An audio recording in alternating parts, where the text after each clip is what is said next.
제가 라미네이트 좀 찾아봤는데 사람들이 인식이 대부분 좀 안 좋더라고요. 지금 라미네이트랑 좀 다른가요? 근데 이제 라미네이트라는 말 자체가 비니어라고 하는데 쉽게 생각하면 이제 여자분들 손톱에 손톱 붙이는 거, 젤네일 같은 거 있잖아요. 이제 그런 거랑 비슷하게 이제 팔 위에서만 붙이는 거를 비니어라고 하는데 우리나라에서는 그냥 통칭해서 라미네이트라고 불러요. 일부 치과나 이런 데서 이제 진료를 하다 보면 빠르게 한 번에 끝내줘야 되잖아요. 근데 사실 라미네이트는 하루에 끝나면 안 되는 진료거든요. 적어도 이틀이 걸리는데 만들고 굽고 하는 과정에서 또 이제 그걸 붙이는 과정에서 다시 만들거나 그러지 않으려다 보니까 치아를 조금 더 많이 깎게 되는 치과들이 좀 있었어요. 정석대로 하면 안 맞는 것들도 있고 너무 빡빡하거나 여러 가지 문제가 있는데 그냥 치아를 꽃갈콘처럼 막 깎아 놓으면 그냥 숭숭숭숭 들어가니까 그냥 한 번에 트루루루루 갈 수 있잖아요. 이제 그러다 보니까 환자분들이나 이렇게 그런 소수의 어떤 케이스들을 보고 이제 라미네이트가 치아를 엄청 많이 깎는구나 라고 생각을 하시는 분들이 좀 있는 것 같아요. 옛날에 저희 병원 오셨던 환자도 라미네이트를 했다고 하시는데 치아가 신경치료가 다 돼 있는 거예요. 그러니까 환자는 자기 치아가 신경치료가 되어 있는지도 몰라요. 그래서 나중에 이제 어떻게 치료를 했는지를 들었더니 무삭제 라미네이트 할 거예요. 근데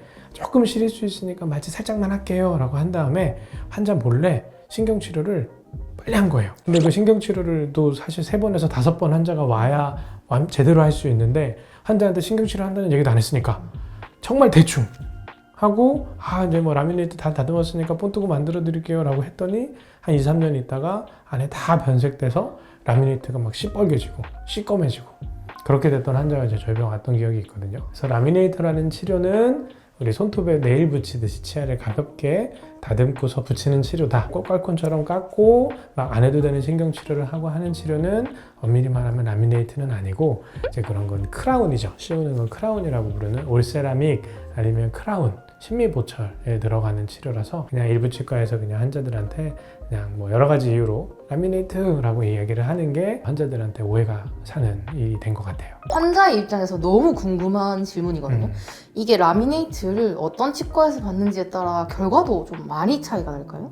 많이 차이 나죠. 치아를 깎는 방식과 치아를 다듬는 방식 자체도 기존의 치료들이랑은 좀 달라요. 최후의 예뻐진 모습을 생각하고 만드는 거잖아요. 그래서 이 부분에 대한 경험이 부족하면 치아를 깎고 이제 만드는 과정을 익숙하지 않겠죠. 또 이제 두 번째는 붙이는 과정도 되게 어려워요. 그래서 꽃갈콘처럼 깎는 게 편한 거예요. 위에다가만 붙이잖아요. 밖에다 붙이고 이렇게 하면 떨어지겠죠. 안 떨어지게 붙이는 재료들이 복잡해요. 접착하는 과정들도 몇 단계를 거쳐요. 한참 옛날에 라미네이트 많이 할 때는 헤어드라이기로 막 10분, 5분 동안 이렇게 따뜻한 거로 해야 실란이 또 잘 돼서 부착하는 준비만 5분, 10분 걸렸어요. 근데 이 재료에 또 유효기간이 짧아요. 라미네이트 없는 치과는 하나 사놓으면 그 유효기간 지나가지고 다 버려요. 신미안도 중요하고 어떻게 한 게 이쁜지 어떤 모습이 이쁜지를 아는 것도 중요하고 그 모습에 맞게 치아를 다듬는 경험도 중요하고 그 다음에 거기에 들어가는 유효기간 안에 그러니까 제대로 되어 있는 성질을 갖고 있는 재료를 보관하고 관리하는 것도 중요하고 그래서 다양한 것들을 고려해서 얼굴 형태, 얼굴 색깔 그거에 맞게 치아의 색깔, 치아의 모양 그런 것들을 결과를 경험해보고 그래서 치아를 다듬고 그리고 해야 돼서 아무 데서나 하는 건 좋은 선택은 아닌 것 같아요. 라미네이트를 이제 좀 큰 맘 먹고 좀 하잖아요, 사람들이. 그러면 내가 한 번 했을 때 좀 최대한 오래 쓰고 싶을 것 같고 최대한 오래 갔으면 좋을 것 같은데 저게 하얗게 만드는 거라서 뭐 변색이나 이런 것도 걱정이 될 것 같아요. 그래서 뭐 유지기간이나 변색 이런 것들에 좀 강한지 좀 알려주세요. 변색에 대한 얘기를 먼저 하면 라미네이트를 하는 사실은 가장 큰 이유 중에 하나가 치아 미백은 치아를 좀 표백하는 건데 커피를 마시거나 카레를 먹거나 홍차를 먹거나 하면서 치아는 다시 또 변색이 되죠. 그래서 색깔이 항상 변하죠. 그래서 치아 미백은 치아의 전체적인 톤들을 높여주지만 항상 색깔이 다시 어두워질 수 있고 치아의 모양이나 아니면 치아에 있는 안 좋은 반점 같은 것들 그런 것들은 없앨 수는 없죠. 그래서 라미네이트는 균일한 색상으로 이쁘고 가지런하게 만들기 때문에 하는 거죠. 그래서 기본적으로 이거는 도자기이기 때문에 도자기는 변색이 없죠. 그래서 라미네이트는 변색이 되지 않아요. 하지만 라미네이트 밑에 있는 나의 치아는 변색이 될 수 있죠. 3년 만에 치아가 붉게 변해서 나타난